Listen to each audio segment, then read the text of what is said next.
नमस्ते दीदी भैया, देखिए हमारे यूट्यूब चैनल पर जा रहा है सावन का टेजी। पसंद आएगा तो लाइक शेयर करिएगा, तो देखिए लाइक शेयर सब्सक्राइब करिए और आगे बढ़िए। फुल लॉज में देखिए रिमझिम बरसेला हो सवनवा, बैठेला हो मोर चुनरियाना। रिमझिम बरसेला हो सवनवा, हमारी भीजे चुनरियाना। भीजे चुनरियाना हो रामा, भीजे चुनरियाना।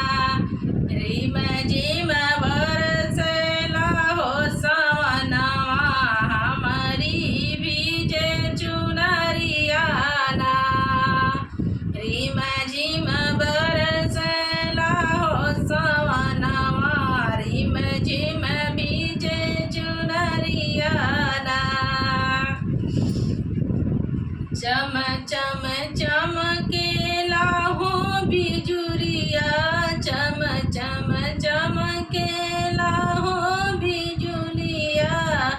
हरी हरी लगेला खेत खरिहनवा, चू चू चके चिरैयाना।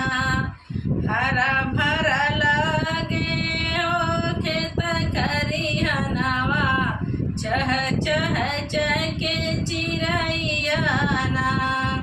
रिमझिम बरसेला हो सवनवा, भीजे हमारी चुनरियाना।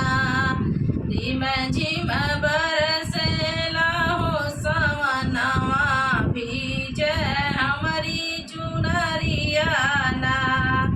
हमारी चुनरियाना मोरे गोइया, हमारी चुनरिया हो मोरे गोइया। झुरु झुरु बहेला पवन पुरबैया, झुरु झुरु बहेला पवन पुरबैया। चह चह चहक चिरैयाना, झुरु झुरु बहेला पवन पुरबैया। चह चह चहक चिरैयाना।